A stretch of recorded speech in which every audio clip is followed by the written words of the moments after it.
But a lot of news coming in massive amounts. I talked about off the top the military parade, the 250th anniversary of the Army, and how spectacular it was.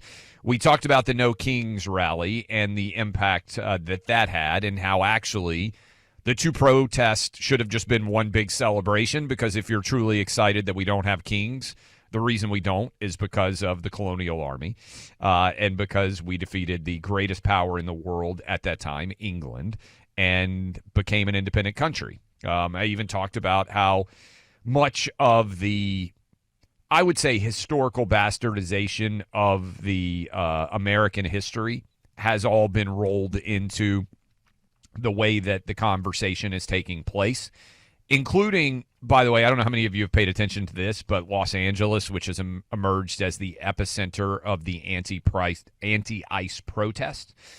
Have you noticed how people are arguing, well, Los Angeles actually is Mexico? Have you noticed that?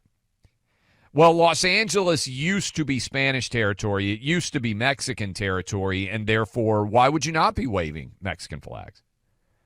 Did you just notice that the indigenous people, the Native Americans, just don't matter in that reading? It is funny how white Americans are always the bad guy. You can't just say, well, to a large extent, California was not very populated until gold was discovered. That's why we have the San Francisco 49ers, because the gold rush that took place in California made California a state in 1850. And so California has been a United States for 125 years, or more than that, whatever the math is. I just try to do live math on the air, which is never great for me. 200 and I don't know, whatever 1850 to 2025 is. That would be 50 plus whatever the math is. We can't even claim California because now they're saying, well, it used to be Mexico or it used to be Spain. So all of the land grants and everything else that is supposedly so important to do, it suddenly doesn't apply as soon as people start waving the Mexican flag. And I don't know the answer. In Mexico, do they do all these land acknowledgments like we do here? I don't know. Certainly there were Native American tribes in Mexico and all over Latin America and everywhere else. Do they do those? I have no idea if they do them or not. But I do think it's interesting where you end up in a situation where America is the bad guy no matter what. 170 years, by the way. 175 years to be exact. I'm doing the math on paper. Population increased in California. Some of you may have seen me talking about this over the course of the weekend, because I think Gavin Newsom has made the decision that he believes being opposed to Trump makes him more of a favorite in 2025. And so as he's running for the 2028 election, which will start in 2027 as soon as the midterm is over, he believes that is ultimately beneficial to him. I think he's wrong, because I think Californians have started to vote with their feet. And I know there are many of you out there listening to me who live all over the country now that were born in California or lived in California for a long time, because the interesting thing is the population in California from 1850 when it became a state all the way up to 2020, that is 170 years. For that entire time frame, the population of California only increased, because in many ways, Southern California in particular is like America's Garden of Eden. It really is a virtually perfect climate to live in. It's one of the few places in the world where, as some of you who are listening to me in Southern California know, you're like, yeah, I could leave, but it's perfect. There are parts of Southern California, I know this is staggering to a lot of people, where the homes don't even need air conditioning and they don't even need heat. It's kind of crazy. That is how perfect it is. I've said it before. I've spent a lot of time in Los Angeles. I love it. A lot of friends in Los Angeles.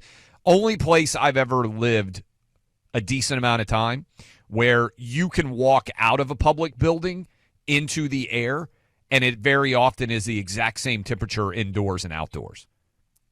You know, we all set the temperature gauges to be as comfortable as they possibly can be. LA is the only place I've lived, the only place I've spent a lot of time, where when you walk outside, You can't even tell that you're walking outside. Like the doors open, you walk outside, it's the same temperature indoors, outdoors. I had my sons out in L.A. a couple of years ago. You may remember we got to go to Australia, and we had to fly through Los Angeles, got held up there a little bit. And my son, my oldest son, who had not spent that much time in California, certainly not as a person who becomes aware of weather. It's Father's Day.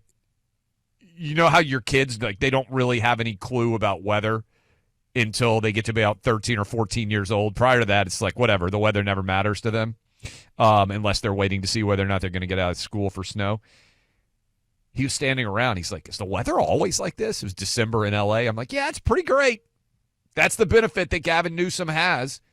They live in the Garden of Eden, but they have destroyed it in many ways. And it's because of the poor choices that they have made that have stacked up over time. Now, I told you that I wanted to connect what has been going on, the protests. It's one big story. The protests that have been going on against Israel and against Jewish people in the wake of October 7th. This is not me making this up. I was even reading it. I think it was the Sunday New York Times. Had a huge graphic. 2% of the United States population is Jewish. Jewish people in the United States, it is off the charts likely that they will become victims of hate crimes. No one else is even close. And that has accelerated to a level that we have never seen in most of our lives in the United States since October 7th. And if you are unable to understand that we are in a battle for good versus evil, and Israel is firmly on the side of good, and many of Israel's foes are on the side of evil, and Israel's predominant foe in the Middle East is Iran, that doesn't mean that the Iranian people are evil. Most of the Iranian people hate their leadership. This is what Benjamin Netanyahu said about this. It's important to remember Iran was trying to kill Donald Trump. They shared videos celebrating the idea of killing Donald Trump. Iran hates Donald Trump. If you are a Trump voter, here is Benjamin Netanyahu telling you Trump is enemy number one of Iran because he supports freedom, and he supports freedom in the Middle East for everyone. Listen to Cut 12. These people who chant death to America, try to assassinate President Trump twice, killed 241 of your Marines in Beirut, killed and injured thousands of American soldiers in Afghanistan and Iraq, try to bomb a restaurant in Washington, D.C., chant death to America, burn the American flag. Do you want these people to have nuclear weapons and the means to deliver them to your cities? Of course not. Yeah. So we're defending ourselves, but we're also defending the world. I want to talk about the nuclear threat, and I want to talk about President Trump. You just said Iran tried to assassinate President Trump twice. Do you have intel that the assassination attempts on President Trump were directly from Iran? Through proxies, yes. Through their intel, yes. They want to kill him. Look, he's enemy number one. Okay, that's Bret Baier. Sit down. Credit to Bret Baier, who now I think is the foremost American interviewing journalist newsbreaker. And I'm not even sure who a close second is. So Bret Baier talking to Netanyahu there about the fact that Trump was tried to be assassinated twice. Now, this just happened. There are continuing to be attacks. Again, we were scheduled to have Amir Ohana, who is the Speaker of Knesset, on to talk directly with all of you. We will get him at some point this week, but he had to cancel because of the ongoing strikes. We'll play a cut from him in just a moment for you. But this just happened as I was coming into the studio. Iranian state propaganda television was discussing the attacks, and they were actually hit. Iranians have been told for 2 generations that they're going to wipe Israel off the face of the earth. Within a couple of days, everything that Iran's been spending on their military was out the window, and Israel now has complete air dominance over all of Iran. They are striking military targets. They're striking propaganda targets. This is what it sounded like if you were watching state television on Iran. It has echoes of Baghdad Bob back in the day. Listen. صدای متجاوز به خاک وطن صدای متجاوز به صدای حق و حقیقت است. آنچه که ملاحظه کردید، صدایی که شنیدید، فضای غبارآلود استودیو.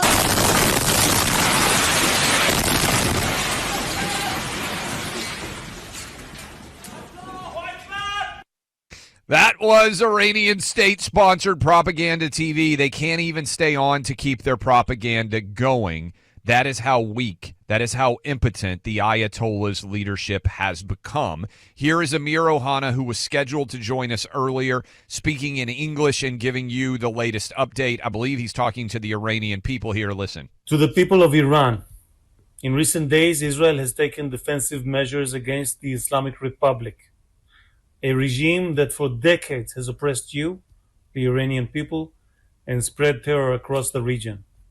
These actions are directed solely at the regime, never at the Iranian people, who have long been its greatest victims. For 46 years, the Islamic Republic has robbed Iranians of freedom, prosperity, and dignity. Yet the Iranian people are among the most gifted and capable in the world. Iran is rich not only in culture and history, but also in natural resources and human talent. It should be one of the most prosperous nations on earth. Without this regime holding you back, there is no limit to what you can achieve. Iran can once again become a beacon of civilization, as it was for centuries. All right, that's Amir Ohana. We'll talk to him later this week, directly addressing the Iranian people. And I hope, and we'll talk about this a bit more during the course of this hour, I hope that the Iranian people are going to rise up and overthrow the Ayatollahs and actually provide freedom in that country once more and more stability around the world. It should happen. I am hopeful that it is going to happen. I'll tell you why. In the meantime, we're just a few weeks away from what's been dubbed the Rio Reset. This is a time when the get-together of countries that always aren't looking out for each other, they're trying to figure out how to replace the U.S. dollar as the common currency between Brazil, China, Russia, Iran, India. Some other countries are out there. It may well be the greatest threat to the U.S. dollar's global dominance in the past 80 years. This is going to happen at a summit in Brazil. They're laying groundwork. How can you protect your IRA? Maybe you don't want to have direct currency connection. Gold. Gold has been the most reliable standard forever. I know a lot of people talk about crypto now. Gold was the original crypto. It is the object that has continued to retain cogency, and boy, gold prices have been soaring lately. You can put your IRA, your 401k, into gold with Birch Gold Group. Historically, again, haven in times when currency uncertainty has reigned, like right now. You can get a free info kit on tax-sheltered gold IRAs. All you have to do is text my name, Clay, to 989898. Arm yourself with info to diversify your retirement savings. Text Clay to the number 989898 to get your free info kit from Birch Gold. That's Clay to the number 989898.